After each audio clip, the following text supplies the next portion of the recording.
Assalamualaikum warahmatullahi wabarakatuh. Bismillahirrahmanirrahim. Alhamdulillahi rabbil alamin. Wassalatu wassalamu ala ashrafil anbiya'i wal mursalin Sayyidina wa habibina Muhammad wa ala alihi wa ashabihi ajma'in. Rabbana ftah bainana wa baina qaumina bil haqq wa anta khairul fatihin. Rabbi shrah li sadri wa yassir li amri wahlul 'uqdatam min lisani yafqahu qawli. Amma ba'du. Tuan-tuan dan puan-puan sekalian yang dimuliakan, alhamdulillah dengan izin Allah Subhanahu wa taala kita dapat bertemu lagi. Mudah-mudahan pertemuan ini bersamaan dengan siraman dan rahmat Allah Subhanahu wa taala, dan juga mudah-mudahan keluarga kita, kawan-kawan kita, saudara mara kita yang sedang sakit disembuhkan oleh Allah, dan yang punya masalah dipermudahkan urusannya oleh Allah Subhanahu wa taala. Dan juga mudah-mudahan kita dapat hidup sejahtera selalu. Penyakit yang sekarang sedang melanda diangkat oleh Allah Subhanahu wa taala. Amin ya rabbal alamin. Tuan-tuan dan puan-puan semua yang dimuliakan, pada pertemuan minggu lepas saya ada menjelaskan tentang melawat orang sakit. Jadi di antara adab-adab ataupun amal-amal yang baik kita lakukan adalah di antaranya memberi semangat dan nasihat, sentiasa bersabar dalam menghadapi ujian Allah Subhanahu wa taala, mendoakan akan kesembuhan orang yang sakit, dan mengajarkan apa-apa yang baik untuk orang yang sakit. Dan sekiranya orang yang sakit dalam keadaan tenat, maka kita ajar orang tersebut dengan baca la ilaha illallah, agar supaya akhir hayatnya diakhir dengan la ilaha illallah dengan harapan masuk ke dalam surga. Tuan-tuan dan puan semuanya, maka pada kali ini saya akan menjelaskan tentang amalan-amalan yang patut dibuat oleh orang yang sakit. Apakah amalan-amalan yang patut kita lakukan semasa kita sakit? Pertama adalah kita bersabar, menerima dengan lapang dada bahwa apa-apa yang menimpa kita yang berupa sakit, stres dan sebagainya itu adalah merupakan perkara yang datangnya daripada Allah Subhanahu wa taala. Kademikian ketika kita sakit, janganlah kita punya pikiran-pikiran yang aneh-aneh. Memang tak kita nafikan bahwa bermacam-macam sebab datangnya penyakit, baik daripada keadaan cuaca, baik daripada keadaan diri kita sendiri, baik daripada mungkin disakiti oleh orang lain. Tapi yang jelas perkara itu tidak akan menimpa kepada kita kecuali dengan adanya izin Allah Subhanahu wa taala. Kademikian ketika ada sakit, penyakit yang menimpa kita, maka kita sentiasa bersabar, ridho, menerima dengan lapang dada. Itu datangnya daripada Allah Subhanahu wa ta'ala. Sebab ketika kita bersabar, menerima dengan lapang dada, ada banyak perkara yang akan diberikan oleh Allah Subhanahu wa ta'ala kepada kita. Yang pertama, kita perhatikan dalam surah Al-Baqarah ayat yang ke-156 hingga 157, Allah berfirman, A'udzu billahi minasyaitonir rajim. alladzina idza asabatuhum musibatun qalu inna lillahi wa inna ilaihi raji'un ulaika alaihim salawatum min rabbihim wa rahmah wa ulaika humul muhtadun. Jadi Allah Subhanahu wa taala menjelaskan di dalam ayat ini bahwa orang-orang yang bersabar ketika mendapatkan musibah, dia mengatakan inna lillahi wa inna ilaihi raji'un. Dia merasa bahwa dirinya adalah milik Allah Subhanahu wa taala, dan apa-apa yang datang kepada dirinya adalah juga daripada Allah Subhanahu wa taala, sekaligus dirinya akan kembali kepada Allah. Bermakna orang itu bersabar menerima dengan lapang dada apa yang diberi oleh Allah Subhanahu wa taala, walaupun berupa penyakit ataupun kesakitan. Ternyata janji Allah Subhanahu wa taala kepada mereka ini adalah mereka akan diberi pujian oleh Allah. Salawat, dalam tafsir At-Tabari jelaskan bahwa mana salawat adalah maghfirah, pengampunan daripada Allah Subhanahu wa taala. Kalau dalam tafsir Ibnu Katsir dijelaskan bahwa salawat adalah pujian daripada Allah Subhanahu wa taala, wa rahmah, dan mendapatkan rahmat daripada Allah, dan sekaligus Allah menyatakan kepada mereka ini wa ulaika humul muhtadun, bahwa mereka termasuk orang-orang yang diberi petunjuk oleh Allah Subhanahu wa taala.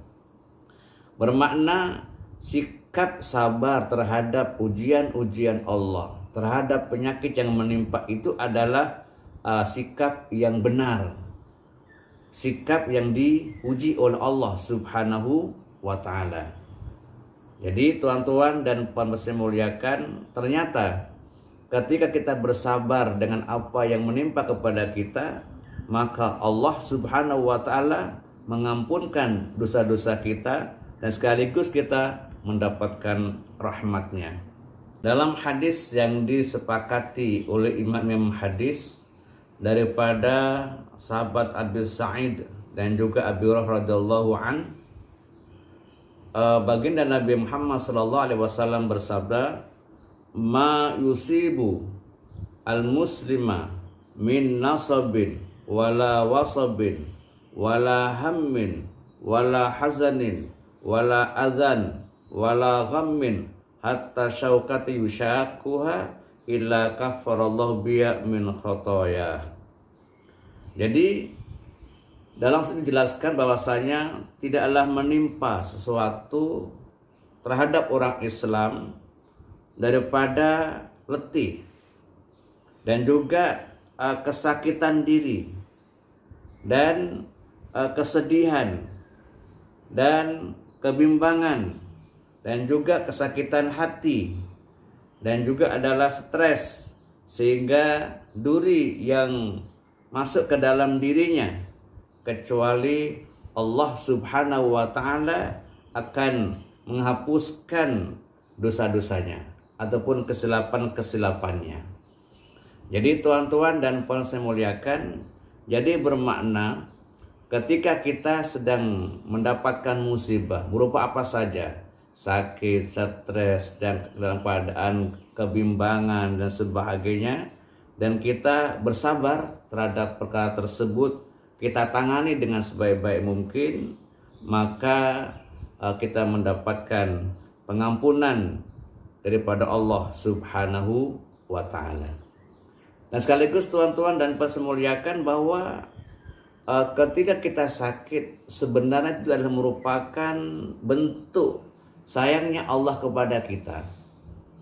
Barangkali ketika kita hidup ini ada perkara-perkara yang mungkin tak dapat kita kerjakan dengan sempurna, atau tak dapat kita perolehi derajat itu dengan amalan-amalan kita, maka dengan musibah ataupun penyakit yang menimpa kita sehingga kita bersabar menghadapinya, itu musibah, itu sakit adalah akan mengangkat derajat kita di sisi Allah Subhanahu wa taala. Dalam hadis yang diriwayatkan oleh Imam Bukhari daripada Abu Hurairah radhiyallahu an, Rasulullah SAW bersabda, "Man yuridillahu bi khairan yusibhum minhu."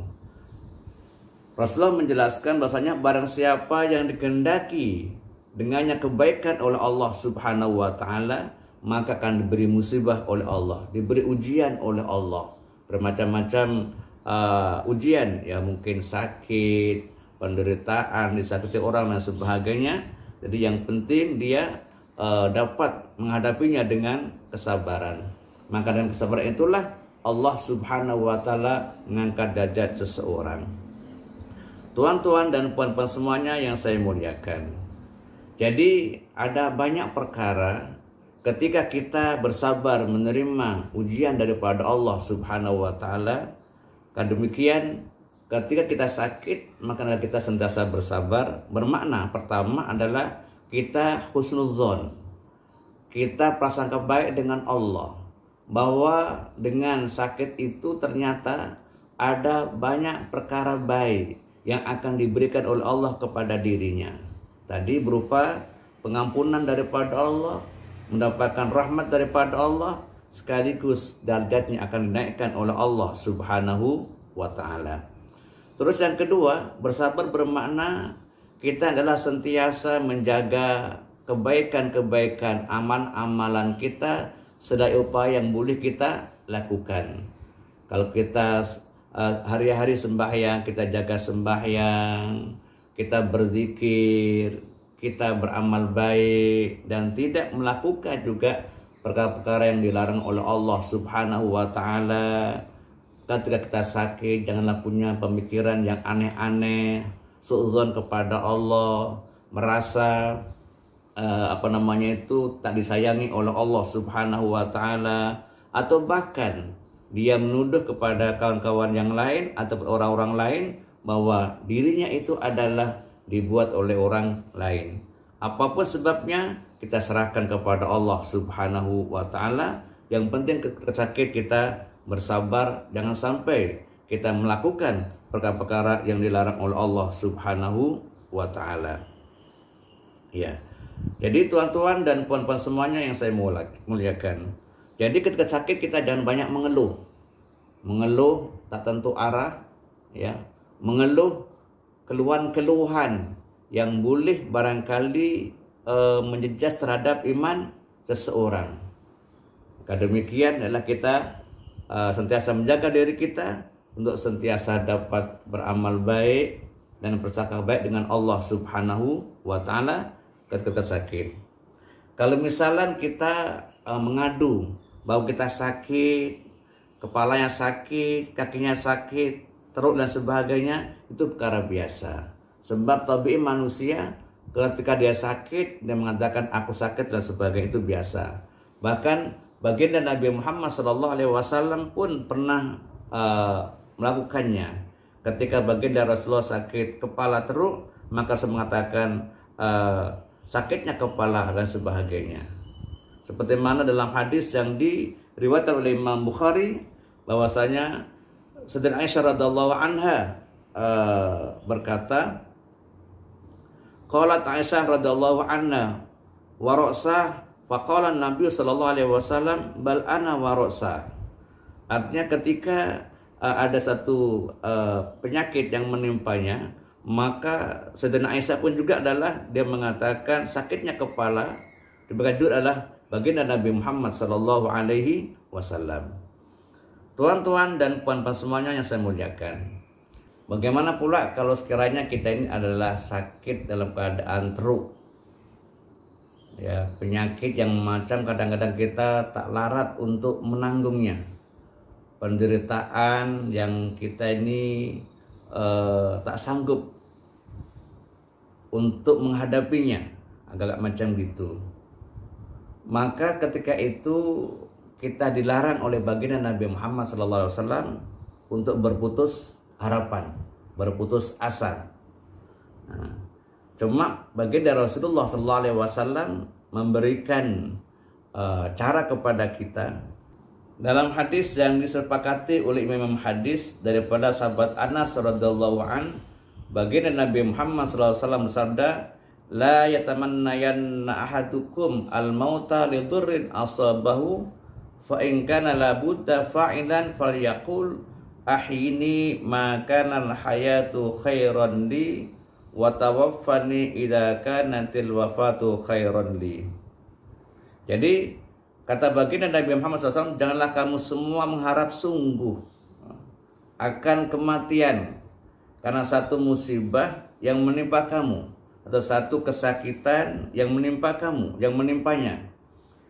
Fa in kana labudda fa'ilan, kalau terpaksa dia melakukannya, falyaqul, makalah dia berkata, ahini maka natil hayatu khairan li, ya Allah, hidupkanlah aku sekiranya hidup itu adalah lebih baik untukku.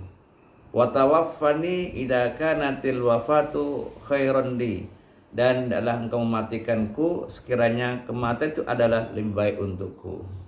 Jadi tuan-tuan dan persemuliakan, jadi kita bukan putus asa, putus harapan, tetapi kita minta yang terbaik kepada Allah Subhanahu wa taala, sebab yang tahu segala-galanya adalah Allah.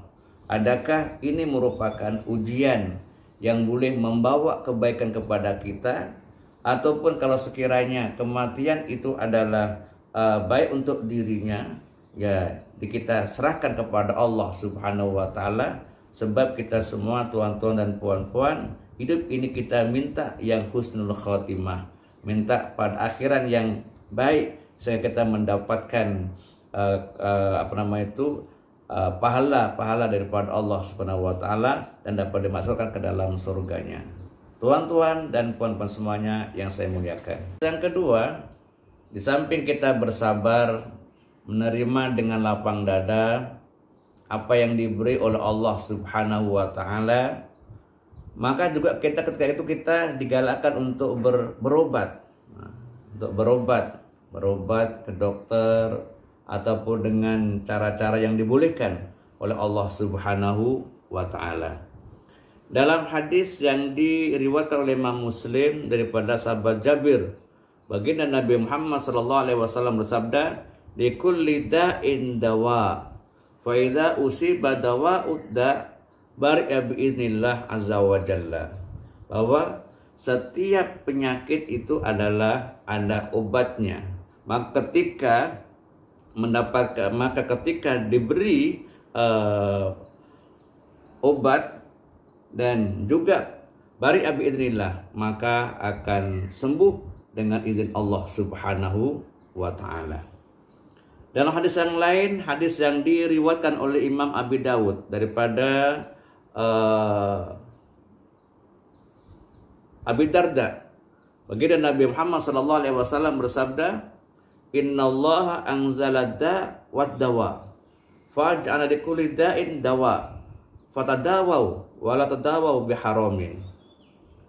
Sesungguhnya Allah menurunkan penyakit bersama obatnya dan menjadikan setiap penyakit ataupun sakit adalah obat. Maka adalah kamu semua berobat, dan jangan kamu berobat dengan perkara yang diharamkan oleh Allah Subhanahu wa taala. Jadi tuan-tuan dan puan-puan semua saya muliakan, ketika kita digalakkan untuk berobat terhadap penyakit-penyakit yang menimpa kepada kita, tetapi kita dilarang oleh baginda Nabi Muhammad SAW untuk berobat dengan obat-obat yang tidak dibolehkan oleh Allah Subhanahu wa taala. Demikian juga tak dibolehkan kita berobat dengan cara-cara yang dilarang oleh Allah Subhanahu wa taala. Kadang-kadang ada orang sakit, ya, mungkin dia rasa kena sihir dan sebagainya, maka dia datang kepada Bapak Bomo, yang Bomo itu menunjukkan kepada dirinya perkara-perkara yang menjurus kepada kesyirikan kepada Allah Subhanahu wa taala. Demikian kita mestilah hati-hati. Silakan kita berobat dengan cara yang biasa dengan kita sama dokter ataupun kepada orang-orang tukang obat. Yang penting caranya dan juga adalah obatnya itu adalah yang dibolehkan oleh Allah Subhanahu wa Ta'ala. Cara yang ketiga ataupun amal-amal baik yang kita lakukan semasa kita sedang dalam keadaan sakit adalah itu kita menjelaskan kepada ahli keluarga kita apa-apa yang berlaku dalam diri kita, ataupun memberikan wasiat-wasiat yang baik untuk diri kita maupun untuk keluarga kita. Sebab tuan-tuan dan puan-puan saya muliakan, kadang-kadang datang sakit ini adalah juga merupakan sebab daripada kematian seseorang. Tetapi kita mengharap agar supaya sekiranya dia mati itu juga kita mendapatkan kebaikan-kebaikan yang boleh dirasai sehinggalah di alam akhirat nanti. Demikian amat baik sekali kalau sekiranya sebelum meninggal dunia ya sudah dia memeruntukkan sebahagian harta bendanya yang dapat dibawa pahalanya nanti sampailah ke alam kubur nanti. Seperti mungkin kalau sekiranya dia meninggal dunia, sebahagian hartanya ya berapa ya tak lebih daripada sepertiga, agar supaya diwakafkan kepada masjid, kepada madrasah dan sebagainya. Itu adalah di antara amal-amal yang baik yang boleh dikerjakan atau bagus dikerjakan oleh orang yang dalam keadaan yang mungkin sakit, tapi sakit-sakit yang tidak menjurus kepada kematian. Sebab kadang-kadang orang-orang yang sakit dalam keadaan sakaratul maut ketika berwasiat itu, maka boleh jadi wasiatnya tak dapat dilaksanakan. Tapi sebelum itu, maka ketika dia berwasiat untuk kebaikan dirinya di akhirat nanti, maka dibolehkan ataupun dapat dilaksanakan sekiranya wasiat tersebut adalah sepertiga ataupun kurang daripada sepertiga. Kalau lebih dari sepertiga, maka itu tertakluk kepada persetujuan pada semua ahli waris. Ketika semua setuju, maka wasiat itu dapat dilaksanakan dan bahkan wajib dilaksanakan oleh orang-orang yang keluarga yang mesti melaksanakannya. Ini semua adalah untuk kebaikan dirinya di akhirat nanti. Tuan-tuan dan puan-puan semuanya yang saya muliakan, seperti yang dijelaskan dalam hadis yang diriwayatkan oleh imam-imam hadis daripada Abdullah ibnu Umar radhiyallahu an, baginda Nabi Muhammad SAW bersabda, "Ma hakum mri'in muslimin lahu syai'un yusi fihi yabitu lailatain illa wasiyatu indahu maktubah." Jadi tak ada hak untuk seorang yang muslim yang baginya ada sesuatu yang boleh diwasiatkan. Yabitu lailatain, yang dia dapat menginap selama 2 malam dan sebagainya, ila wasiyatu indahu maktubah, kecuali wasiatnya sudah ditulis di sisinya. Bermakna baginda Nabi Muhammad SAW menggalakkan kepada kita sebelum kita ini meninggal dunia agar supaya mewasiatkan apa-apa yang berkaitan dengan diri kita, baik mungkin berupa sedekah jariah ataupun berupa kewajiban-kewajiban yang belum dilaksanakan atau masih belum dapat dilaksanakan, seperti hutang-hutang dan sebagainya, ataupun bahkan apa saja yang berkaitan dengan dirinya yang barangkali keluarganya ketika itu masih belum dapat mengetahuinya lagi. Maka hendaklah orang yang sakit itu mewasiatkan agar supaya semua perkara itu dapat diuruskan. Tuan-tuan dan puan-puan semuanya yang saya muliakan, sebab ada perkara-perkara yang ketika disembunyikan, tak diketahui, itu akan dapat menyebabkan perkara-perkara lain yang dilarang oleh Allah Subhanahu wa Ta'ala. Contoh, ketika ada orang yang barangkali dia punya hutang, keluarganya tak ada yang tahu. Kalau perkara itu tidak dapat dilaksanakan, maka pada akhirnya bebanan itu akan memberatkan kepada orang yang meninggal dunia. Atau demikian juga barangkali ada orang yang kawin lebih daripada satu, tapi dia dengan mungkin sembunyi, artinya keluarga atau istri yang pertama tidak mengetahuinya, maka mewasiatkan ataupun menjelaskan perkara yang sebenarnya adalah hukumnya adalah wajib. Sebab ketika tidak diwasiatkan perkara tersebut ataupun dijelaskan perkara tersebut, maka boleh jadi ada sebahagian orang-orang yang sepatutnya menerima harta warisan daripada orang yang meninggal tersebut, maka dia tak dapat menerimanya sebab orang tidak tahu bahwa dirinya adalah termasuk istri yang kedua dan sebagainya. Kan juga tuan-tuan dan puan-puan yang muliakan, amalan yang baik ketika kita sedang sakit adalah memperbanyak berselawat atas baginda Nabi Muhammad sallallahu alaihi wasallam. Memang kita ini tahu, kita sadar bahwa kita ini banyak dosa dan sebagainya. Maka di antara salah satu harapan-harapan kita adalah mendapatkan pengampunan daripada Allah serta mendapatkan syafaat baginda Nabi Muhammad sallallahu alaihi wasallam. Dalam hadis yang diriwayatkan oleh Imam Tirmidzi daripada Abi Mas'ud radhiyallahu an, baginda Nabi Muhammad sallallahu alaihi wasallam bersabda, "Aulan nas bi yaumal qiyamah aktsarum alayya salatan." Orang yang paling utama kepada baginda Nabi Muhammad sallallahu alaihi wasallam kiamat nanti adalah orang yang paling banyak berselawat ke atasku.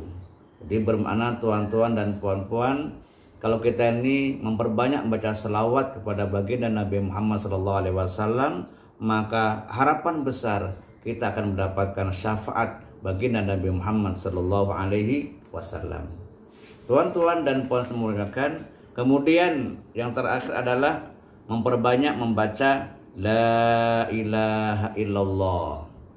Lebih-lebih ketika kita sedang sakaratul maut, menghadapi kesakitan yang teruk, boleh jadi penyebab kematiannya, maka adalah memperbanyak membaca La ilaha illallah, dengan tujuannya adalah agar supaya imannya itu tetap, dengan harapan dia sentiasa dapat menjaga keimanannya, sentiasa mengakui keesaan Allah Subhanahu wa ta'ala. Sebab ketika orang sakaratul maut atau menghadapi kematian, maka setan-setan akan menggoda terhadap dirinya, hendak akan menjerumuskan kepada orang tersebut. Maka dengan sentiasa mengucapkan La ilaha illallah, maka dengan harapan imannya tetap dalam dirinya, dan sekaligus harapannya adalah mengakhiri hayatnya dengan husnul khotimah. Dalam hadis yang diriwayatkan oleh Imam Abi Dawud dan Imam Hakim daripada sahabat Mu'adz radhiyallahu an, baginda Nabi Muhammad sallallahu alaihi wasallam bersabda, "Man kana akhir kalamihi la ilaha illallah dakhala jannah." Barang siapa yang akhir kalamnya, ucapannya La ilaha illallah dakhala jannah, maka pasti masuk ke dalam surga. Tuan-tuan dan puan-puan semuanya yang saya muliakan, demikian juga ada satu amalan yang baik kita amalkan semasa kita sakit, yang tersebut dalam kitab Riyadhus Shalihin, itu hadis yang ke-909. Di antaranya adalah dalam itu hadis yang diriwayatkan oleh Imam Tirmidzi daripada Abu Sa'id Al-Khudri dan juga Abi Hurairah radhiyallahu an, annahuma syahida ala Rasulillah sallallahu alaihi wasallam annahu qala, man qala la ilaha illallah wallahu akbar saddaqahu rabbuhu wa qala la ilaha illa ana wa ana akbar. Wa idza qala la ilaha illallah wahdahu la syarikalah qala yaqul la ilaha illa ana wahdi la syarikali. Wa idza qala la ilaha illallah lahul mulku wa lahul hamdu qala la ilaha illa ana liyal hamdu waliyal mulk wa idza qala la ilaha illallah wala haula wala quwwata illa billah qala la ilaha illa ana wala haula wala quwwata illa bi wa kana yaqul man qalaha fi maradihi thumma mata lam tat'amhu an-nar. Jadi tuan-tuan dan semuanya, dalam hal ini dijelaskan bahwa barang siapa yang membaca la ilaha illallah wallahu akbar, terus la ilaha illallah wahdahu la syarikalah, la ilaha illallah lahul mulku wa lahul hamdu, la ilaha illallah wala haula wala quwwata illa billah. Semasa sakitnya, kata baginda Rasulullah sallallahu alaihi wasallam, kalau dia sentiasa membaca kalimat-kalimat tersebut dan meninggal dunia, maka dia tidak dimakan oleh api neraka. Artinya dijauhkan daripada siksaan oleh Allah Subhanahu wa taala. Di antara perkara yang baik dilakukan adalah memperbanyak minta ampun kepada Allah Subhanahu wa taala, beristighfar dan minta rahmatnya, serta memohon kepada Allah agar supaya meninggal dunia dalam keadaan husnul khotimah. Bagaimana yang dijelaskan dalam hadis yang disepakati oleh imam hadis daripada Sayyidatina Aisyah radhiyallahu anha, dia berkata, sami'tun nabiyya sallallahu alaihi wasallam wa huwa mustaridun ilayya yaqul Allahumma ghfirli warhamni wa alhiqni birrafiqil a'la. Ketika itu baginda Nabi Muhammad sallallahu alaihi wasallam bersandar kepada Sayyidatina Aisyah, dan Rasulullah berdoa minta kepada Allah, ya Allah, ampunilah saya dan rahmatilah saya, demikian juga dan berjumpakanlah saya dengan kawan yang paling tinggi. Dalam hal ini ada dua penjelasan. Yang dimaksud dengan Rafiqil A'la adalah Allah Subhanahu wa taala. Yang kedua ada mengatakan para malaikat, para nabi, orang yang mati syahid dan orang-orang saleh. Jadi kesimpulannya adalah mohon kepada Allah Subhanahu wa taala agar supaya mendapat kasihan Allah, diampunkan dosa-dosanya oleh Allah Subhanahu wa taala, serta dikumpulkan dengan orang-orang yang mulia. Demikian tuan-tuan dan puan semuliakan, maka ketika kita sakit, maka hendaklah kita ini melakukan perkara-perkara yang bermanfaat untuk diri kita, perkara yang baik. Di antaranya adalah kita senantiasa bersabar, menerima dengan lapang dada pemberian Allah Subhanahu wa taala. Dipersilahkan kalau nak berobat dengan cara-cara, dengan obat yang dibolehkan oleh Allah Subhanahu wa taala. Kita memperbanyak berselawat atas baginda Nabi Muhammad sallallahu alaihi wasallam. Kita memberi wasiat perkara-perkara yang berkaitan dengan kebaikan diri kita ataupun kewajiban-kewajiban kita, sekaligus memperbanyak berselawat atas baginda Nabi Muhammad sallallahu alaihi wasallam dengan harapan mendapatkan syafaat baginda Rasulullah sallallahu alaihi wasallam. Dan yang berikutnya adalah memperbanyak membaca la ilaha illallah, juga seperti la ilaha illallah wallahu akbar, la ilaha illallah wahdahu la syarikalah, la ilaha illallah lahul mulku wa lahul hamdu, la ilaha illallah wala haula wala quwata illa billah. Dengan kita mengamalkan bacaan-bacaan seperti ini, maka kita dijauhkan daripada siksaan oleh Allah Subhanahu wa taala. Bahkan sekiranya kita mengakhiri hayat kita dengan ucapan la ilaha illallah, janji baginda Nabi Muhammad sallallahu alaihi wasallam, dakhulal jannah, pasti masuk ke dalam surga. Ya, mudah-mudahan kita semuanya ini dapat ditakdirkan oleh Allah Subhanahu wa taala meninggal dunia dalam keadaan berbuat kebaikan dan husnul khatimah, sehingga kita mendapatkan ridha Allah dunia dan akhirat. Sekian, wassalamualaikum warahmatullahi wabarakatuh.